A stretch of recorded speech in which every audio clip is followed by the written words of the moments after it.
Marguna mancuh kentang tungan anak bari ngahegak ngatur napasna jadi rewas karireuhnakeun. Mun tadi telat saeutik weh teu kaburu ngagajleng ka tukang, beuteungna bakal tatuparna disabet ku pedang lawan. Marguna ningali bajuna anu soek dina lebah beuteungna. Marguna ngareret ka Margini anu kakarek mancuh kentang tunganana dina jarak anu rada anggang. Joela culung Marguna muru ka tempat Margini saterusna nangtung digigireun Margina anu jadi adina. Marguna harita tos nyarita ka adina. Si Rasanti bener-bener lawan anu berat gini. Beuteung akang meh we kabeunangan ku sabetan pedangna. Untung akang kaburu ngagajang luncat ka tukang gini. Edan. Kacepetan gerak jeung ulin pedangna teh telak di luar dugaan gini. Bener Kang Guna. Tadi gini ge geus kabeunangan diwe ku panarajangna. Ningali kana ieu kaayaan, gina jadi aya perasaan sabil oge. Nah rek diteruskeun ieu tarung teh atawa urang cukupkeun tepikeun ka dieu, Kang? Bari merhatikeun kalebah Rasanti, harita Marguna nyaita deui. Akang masih kana aya kamampuran. Oge papa nama akang masih aya kapanasaran teh gini. Jadi salahna ieu mun urang neruskeun ieu tarung. Geus taya dipilihan keur urang duaan mah. Kajabati kudu ngagunakeun jurus pamungkas mun kayak kieu mah gini. Mun Kang Guna boga pamikiran saperti kitu, nya urang cobaan we Kang. Sanunya jurus pamungkas anu digunakeun ku urang duaan teu mampu diimbangan ku si Rasanti. Marguna jeung Margini jago kemara pasir bentar pada nangtukeun sikepna pikeun ngagunakeun jurus pamungkasna. Nu dihareupeun Rasanti moal mampu ngimbangan jurus pamungkas anu bakal digunakeun ku maranehna duaan. Marguna jeung Margini geus pada ngawangun pasangan. Rasanti ku sareretan bisa ngarti dua urang lawana jago kembar pasir bentar bakal ngagunakeun jurus pamungkasna sabab sikap jeung wangunan pasangan anu beda. Marguna anu geus saga diri pikeun majuna rajang harita musyrikeun paneptepna ka Rasanti balik terus nyarita. Rasanti, geus waktuna ieu tarung urang pungkas Rasanti. Urang pastikeun kuring duaan atawa andika nu bakal kasoran eleh jajaten. Jago kembar pasir bentar. Geus waktuna kudu ngabuktikeun kahebatan jurus pamungkasna. Geus teu kudu lebat carita Marguna. Sor gunakeun jurus pamungkas andi kaduaan. Urang pastikeun saha anu bakal kasoran oleh jajaten dina ieu tarung. Nangtang sakurang ajar. Rasageun ge. Hayat! Tada si Rasanti. Hayat! Jurela culung Marguna jeung Margini ting curat majuna rajang. Sedengkeun Rasanti ge harita geus saga diri ngimbangan panarajang jurus pamungkas lawan ku jurus kaopat pedang taji putih digabungkeun jeung jurus pedang kilat bumi. Sok sanajan Rasanti kakarek nyangking setengah bagian jurus pedang kilat bumi. Tapi sanggeusna dicoba ku Rasanti dijadikeun jurus gabungan, hasilna memang teu nguciwakeun. Kabuktian jago kembar pasir bentar ge bingungeun ningali perubahan tata gerak Rasanti dina matakeun pedang taji putihna.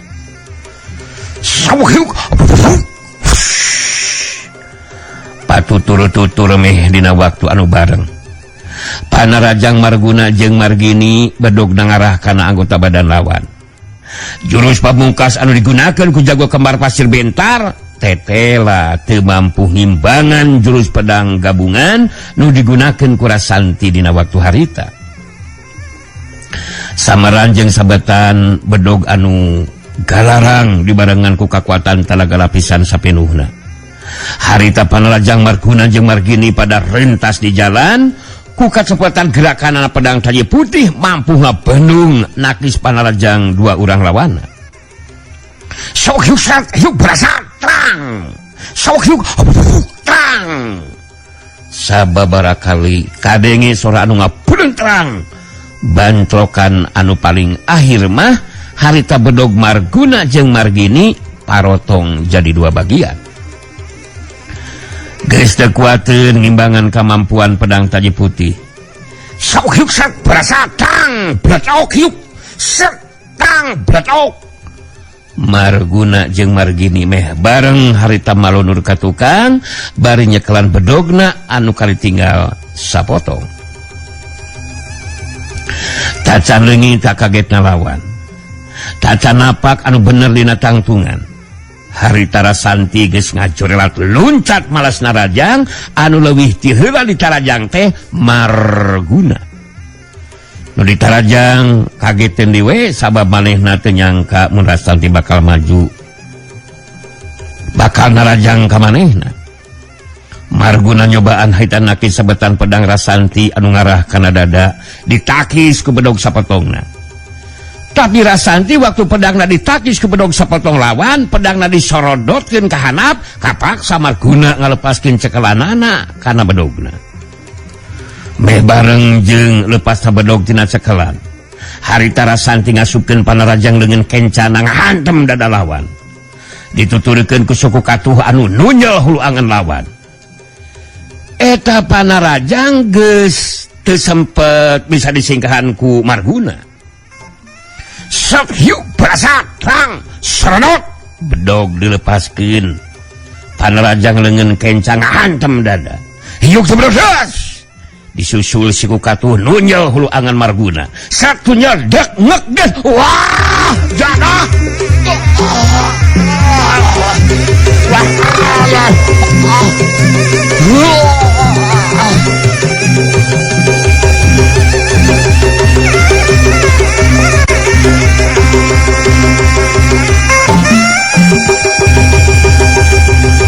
Marguna ngageronahan kan nyeri bari ngabangkieu mundur ka tukang. Sedengkeun Margini bangun anu kasima saukur bisa merhatikeun kana kajadian anu lumangsung. Ningali Marguna ngabangkieu mundur ka tukang, Rasanti ngajelat badana ngalayang teu napakana lemah. Nuturkeun lawan anu keur ngabangkieu ka tukang. Kajadian saterusna dina kaayaan badan ngalayang teu napakana lemah. Sanggeusna deukeut harita sapasang suku Rasanti pilihkeun ti ngajejek dada anu dilawan. Jelat kalayang sedek. Marguna ngagero nahan ka nyeri bari ngacengkang ngoleat ka tukang saterusna rubuh ngabebengkang baring lemah. Cengkang koleap grebut. Ger panonton harita salurak bari tinggal ro pada ngarasa suka hatena. Rasanti bisa ngukulan dua orang lawana. Hedop! Hedop Rasanti ay! Hedop! Hedop! Jawara wanita Rasanti ogo! Rasanti wanoja geris jawara wanita hebatnya mula. Hedop Rasanti! Hedop Rasanti! Sawareh di harita panonton teh raresok jeung pada baturna. Eta Rasanti bener-bener hebatnya Alah bener jeung si Bang Tobing abang. Lu bakal unggul mah Rasanti teh lah jadi kenyataan. Rasanti unggul. Aduh, perkiraan si abang kenyalahan eta bah. Begini-begini juga aku kan pengamat ilmu silat, Pak. Ketika aku lihat itu si Marguna sama si Margini, maju menghilang dari sana. Aku ketawa sendiri, Pak. Masa mana pula bisa kalahkan Rasanti sekalipun maju bersama. Sekarang terbukti kan, Rasanti memenangkan pertarungan. Sementara itu si Margini seperti yang serempeng dia, kebingungan. Ece ge suka jeung suga makan hate ningali Rasanti anu unggul teh. Lainna naon ece mah jadi ras ka diri sorangan eta Rasanti teh. Ti mimiti rupa jeung parawakan nyepres pisan kawas ece keur waktu wanoja. Teu dipicen sasieun Rasanti teh kitu pisan ece mah keur ngora teh. Heuh teh beda jeung waktu ece keur wanoja. Tuh. Tinggal diperhatikan si Margini. Itu si Margini. Lompatnya perkeun ka labasi Marguna nu ngagoleh rubuh. Nura recok musirkeun di perhatianana. Katingali harita Margini lumpat muruka tempatna Marguna anu ngagoler can bisa ngoneal hudang. Bahyaman harita datang nyamperkeun ka tempat Narasanti, sangeusna deukeut terus nyarita. Aduh, nganuhunkeun ka Nyimas Rasanti ya.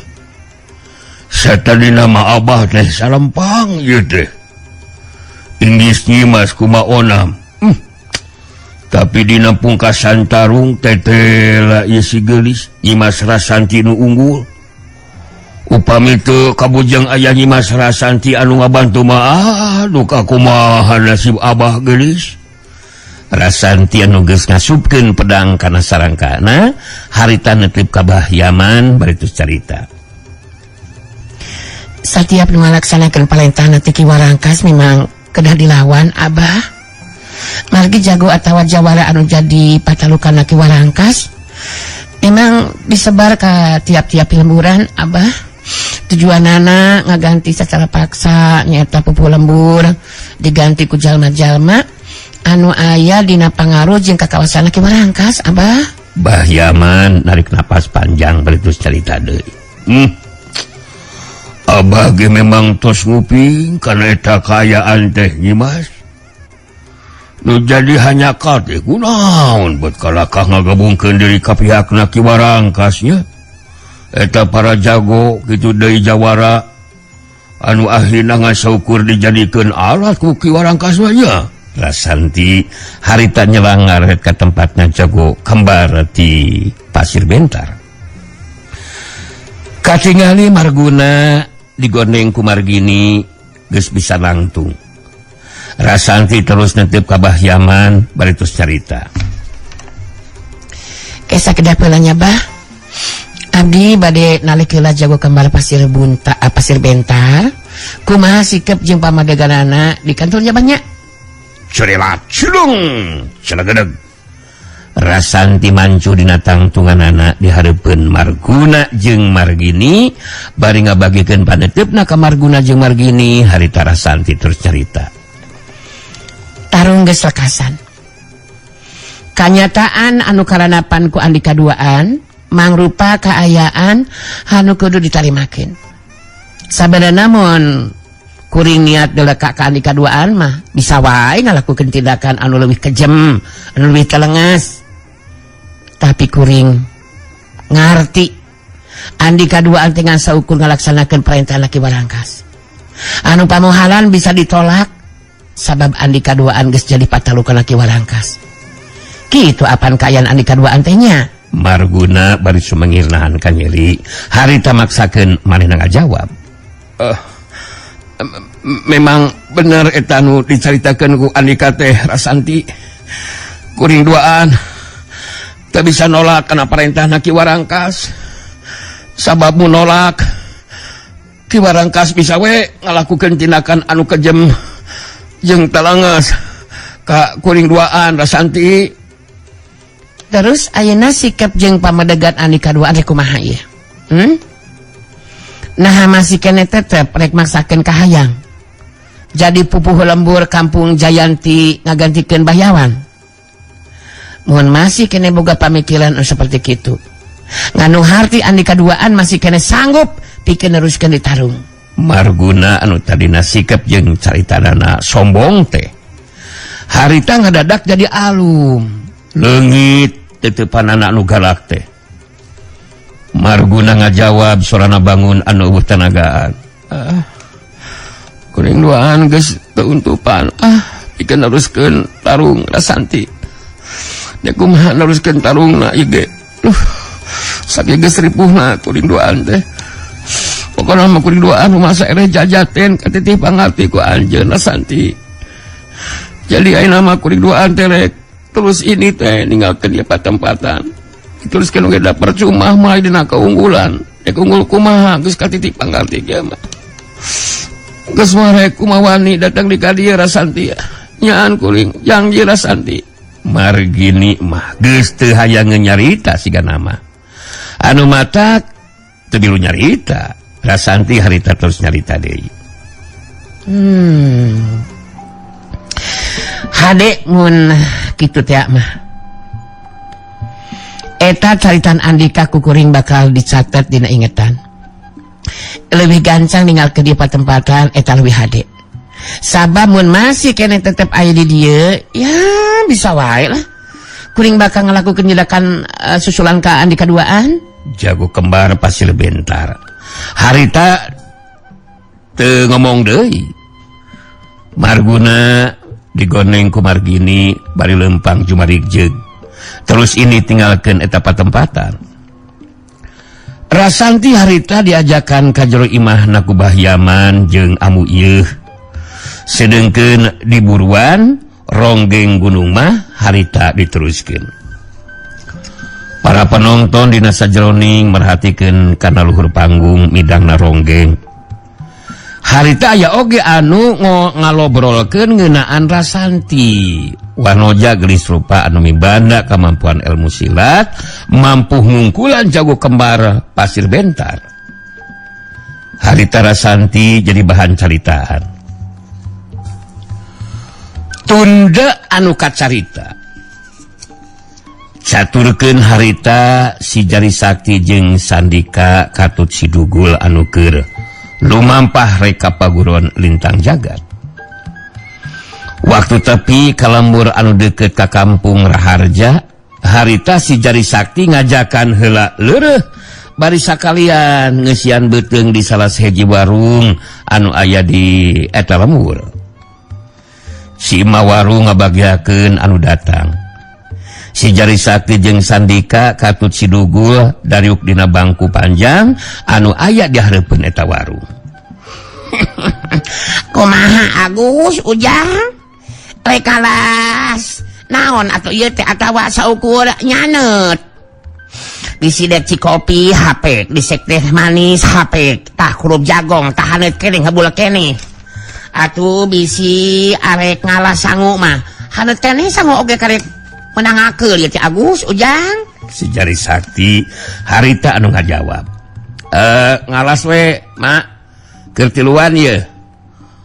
Moal wareg saukur nyaut ungkul mah, Mak. Ya ki atuh tenang heula Agus Ujangnya. Urang jeung-keun heula ieu kumaha alasna. Si imah warung nyieun 3 alas. Bari ngasongkeun alas dahar keur tiluan, si imah warung terus nyarita. Eta Ujang Agus dengan sanguna mah tah ku nyalokotan sorangan we nya sok Ujang Agus teh nya pilih kalian acak corak mana anu dipikaresep jeung dipikabeuki sok aya pais suung pais tahu atau ieu mah kasreng sok kayaknya tah ieu mah pais peda Ujang Agus geus katalah pais peda di dieu mah mata palagiheun si legit majarkeun teh. Tah ieu belum hayam sok tah lalap jeung sambal nama ngalaan we ku sorangannya. Dina sajroning keur dalahar harita si mawarung ngajakan ngobrol. Diperhatikeun ku umah Agus jeung si Ujang mah lain urang dieu nya. Nyada mama pugu geus arapal ka saurang-urangna atuh warga ieu lemur mada sidik saban usi ka warung mak teh. Si Dugul anu hari tengah jawab. Daramang sadayana. Si mama uing keur ngahuap palah ka ditanya mak. Memang benar uing tiluan mah lain urang dieu mak. Tapi datang ka dieu teh ti dusun Panemong. Ari kudu dibejakeun mah. Nupang sisina beulah kenca teh pupuh lemur dusun Panemong. Nalana si Jari Sakti mah. Tah ieu nu tengah jajaka kasep. Ngaranna teh Sandika mah. Sandika ngaranna teh si kasep teh. Atuh ari uing mah lantaran sidah Dugul boleh tak herang lelah weh si Dugul. Kumaha Daramang sadayana? Oh baru aden teh pupuh lembur dusun Panemongnya mage asa kantos nguping kana ngaran si Jali Sakti teh. Tapi nya kitu Ujang, Agus di ieu lemur mah puguh keur mejehna riweuh ya teh Ujang. Jadi asa teu paruguh we kayaan dina waktu ayeuna teh jang duguh. Nah, mejehna riweuh kunaon kitu mah. Bogoh nyeta karek sapoe ka tukang Ujang. Pupuh lemur teh geus diganti secara paksa ku pupuh paguron Sangkalayuda. Nalah Kilas Maji. Malah dipindahkeun pagurona oge ka ieu lemur Ujang. Jadi eta si Kilas Maji teh nya pupuh lemur. Nya pupuh paguron, pupuh lemur anu teu heula mah. Sina ini diusir dah diancam dah dibinasa kakarek sapuhu no 10 poe oge Ujang. Geus mele aturan katangtuan anu ngaberatkeun keur warga lemur Ujang.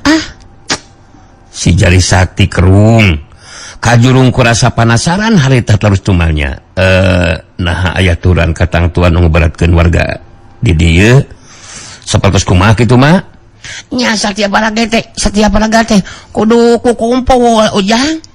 Sabab dina setiap sabulan sakali teh cenah kudu seba upeti kaki warangkas pupuh paguron lintang jagat Ujang anu aya di kampung Raharja minangka tetangga ieu lemur. Acan murid-muridna mun ngaladon dahar atawa nya neutropi teh da tara malalayar teh si jangkar kahente si bolak danten saeueuh mah jadi nyusahkeun we keur warga di lemur teh Ujang.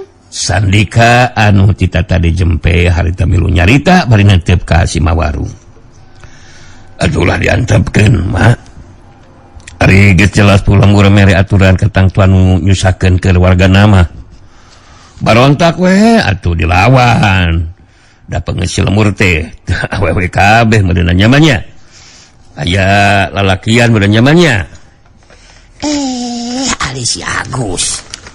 Warga di lemur loba ari lalaki mah Ujang tetapi da saukur bisa macul jeung oret atuh Ujang taya kabegug ai kana bela diri mah ari ngalawan murid-murid naki Rasmaji mah mal aya nu wanieun Ujang da teu baliseun kana main pau teu baliseun kana ilmu silat komo ngalawan Ki Rasmaji mah puhnya eta pupuh paguron Sangkalayuda Ujang kakareku puncakna oge geus sarieunun sanu rek wani atuh pikeun ngalawan eta pupuh lemur Ujang. Si Dugul milu mairan caritaan.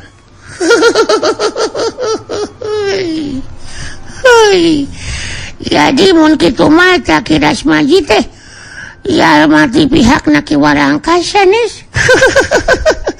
Kasupatalukan Ki Warangkas wing manu kapikiran teh karunya si mawe bati teu sabaraha padang aya muridna Ki Rasmadi datang ka warung tara malayarnya mah nya teuing.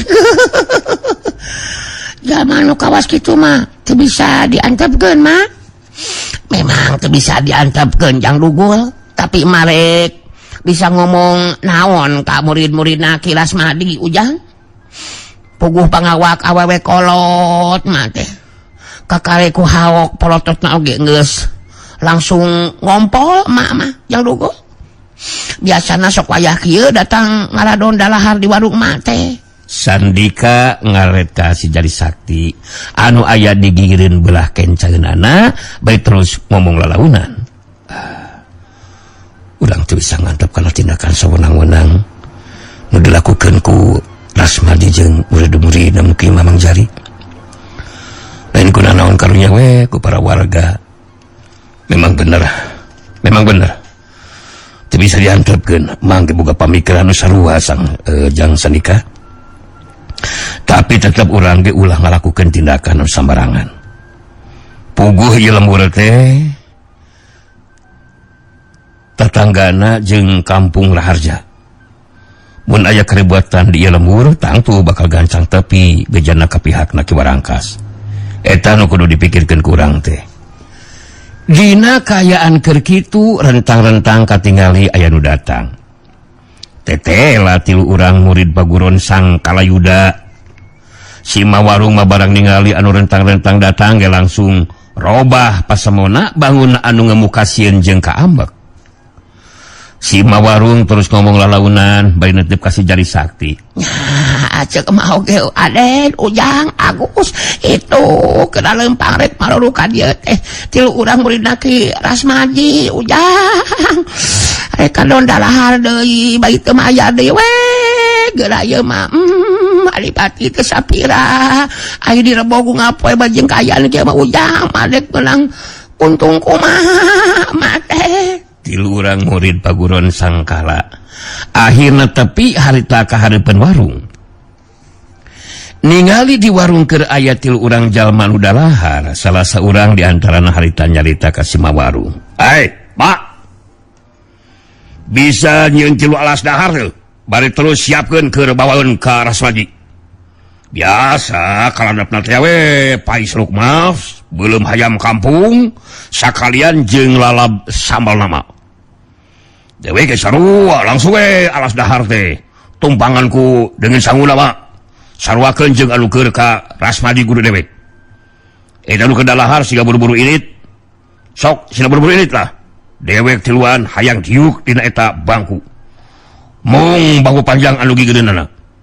Pindah we kitu ka gigir. Eta bangku dek dipake ku dewek kitu. Si emak warung puguh we jadi bingungan. Bet wanieun ari naon teh wanieun ari kudu nitah pindah kanu keur masih keneh ngahanca alas daharna mah. Si Dugul ngabalikeun awakna ka tukang dina kayan masih diuk. Jadi nying hareup ka tilu urang murid Sang Kalayuda.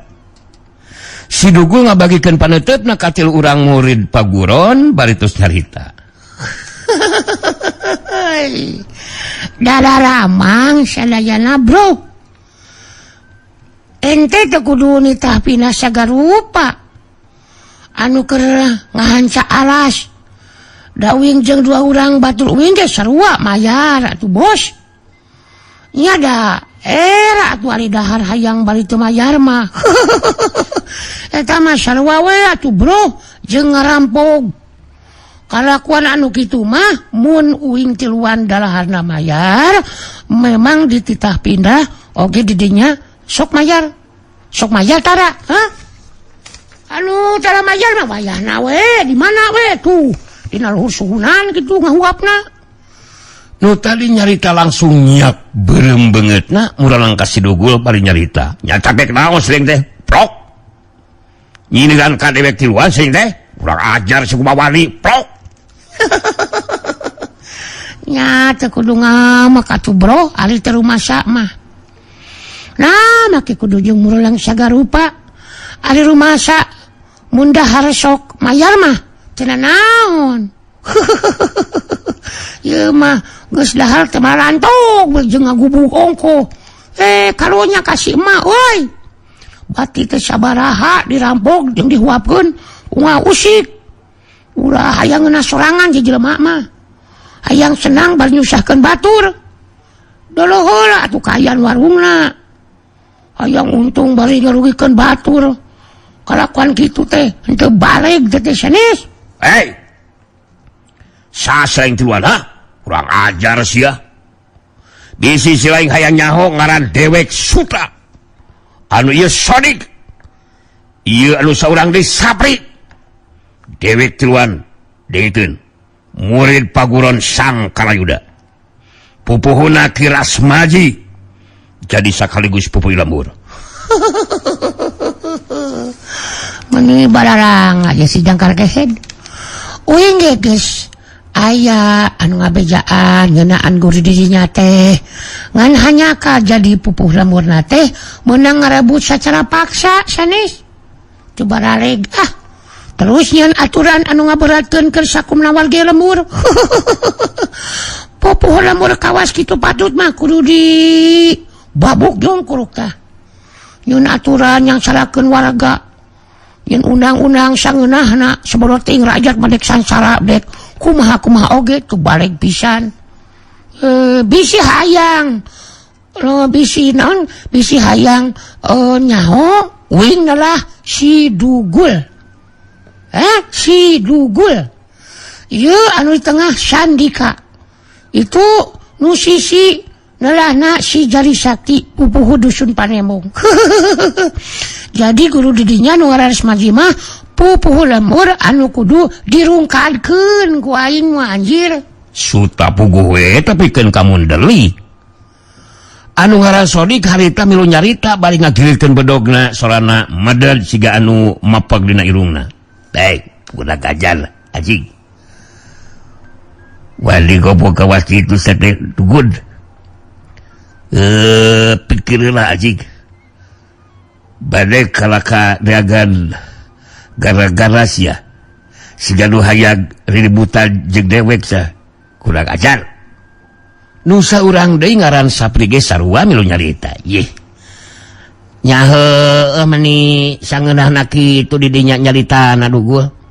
Atau nyahe eta masarwa jeung neangan gara-gara. Jih.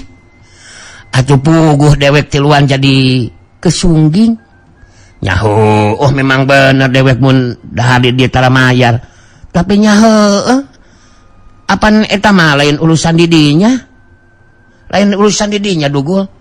Kitu deui masalah kilas Maji anu jadi pupu lemburna menang ngarabut secara paksa. Jih, nyahoekeun wae atuh da kahayangna. Si Jari Sakti jeung Sandika mah hare-hare we sigana mah. Jarongjon ngahanca alas daharna. Ngadenge sapri kaceplosan ngomong. Sok dahar tara mayar, harita si dugul jadi terus nyarita deui. Eta ceuk sapri geuningan karapa bijil tina bujur teh cungap sanes. Anu matak cek aing ge pupuh lemur jeung pupuh paguron kawas kitu patut mah kudu dihapuk tapi kanyongkruk anjir. Rek dituturkeun anu jadi guru kawas kitu, mikir atuh sia teh. Suta anu pangheulana tadi nyarita ku si Mawarung langsung ka hudang amarahna. Netepseun ka si dugul betus nyarita. Si lain ngahina ka guru dewek mun kitu mah dugul. Urang ajar sia. Hayang dibebekeun sasungu teh. Sangeunahna ngomong teh anjing. Ngahina ka guru dewek sarua jeung hina ka dewek deuleu. Salahku anu jadi muridna. Si lain sarua jeung nyieun pucuk teh girang deuleu sia. Hayang rideupeun jeung pihak dewek sia teh. Boga kabogo naon saeng teh goblok. Tegaduh naon-naon si maing mah. Tekedah ngajablau kawas kitu teh sutas lain teh. Uing rek disebut ngahaja neangan gara-gara hampek lah. Kumaha ceuk anggapan suta we eta mah. Ngan ceuk uing ye mah.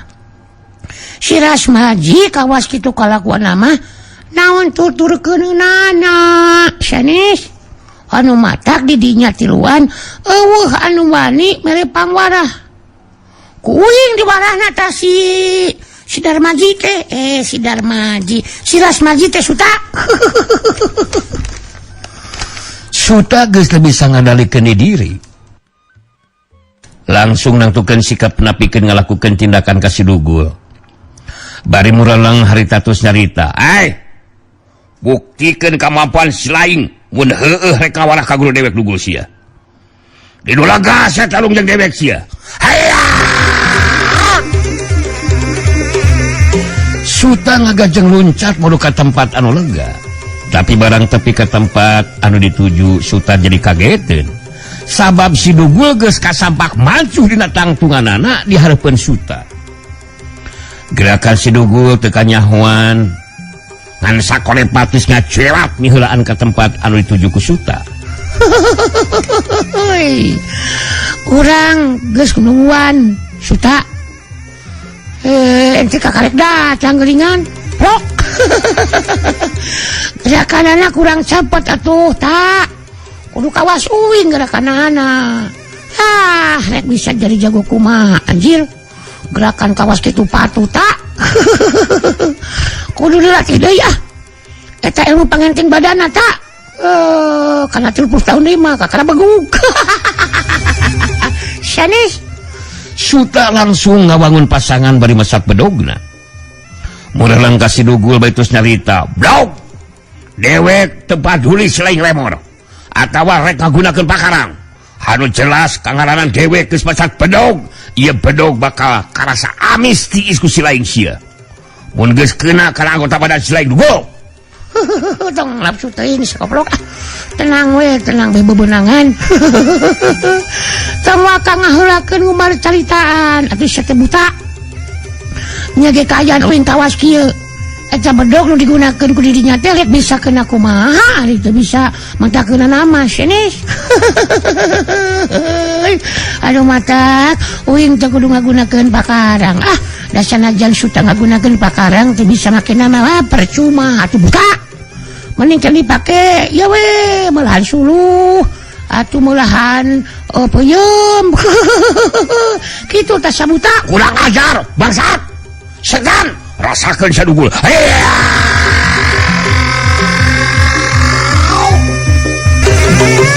keceleng sabrut Suta miheulaan narajang bari metakeun bedogna ngarahkan anggota badan lawan tapi Suta jadi kaget deui sabab manehna saukur narajang tempat kosong sabab si dugul geus ngacelap aya di tukangan badan lawan sok celap plos Suta culang cileung leungiteun lawan kadenge ti tukangeunana sora si dugul anu nyarita hei lain culang cileung kawas cangkulileung atuh sia teh hei iya ya tak iya uing mah aya di dieu di tukangan di dinya tak maknya aya jago teu bisa nganyahwankeun anu jadi lawan iya tukangan manis ya jangan kehen Suta ngabalikeun badana tapi Suta jadi kaget deui we sabab barang ngabalikeun badana ka tukang harita si dugul geus nyampeuk sameme bisa nebak tindakan naon anu bakal dilakukeun ku anu jadi lawan harita si dugul geus ngasupkeun panarajang leungeun ka tuhuna mangrupa tonjokan ngakidor dada lawan saksi cebrot geus jadi setan wah anjir mawala ai kawajang bro Suta ngageronahan kan nyari bari ngadaligdeg mundur ka tukang sababaraha lengka sameme Suta mancukeun tangtunganana harita si dugul geus ngaculap Suta anu keur ngadaligdeg ka tukang geus teu bisa nyingkahan panarajang susulan ti si dugul careham beulah katuna ti bagian kahanap dihantam ku panarajang dengan katu si dugul tumrapna ka Suta badana jadi ngoleb ka tukang langsung sebelum wah careham ayo beunang teh anjir careham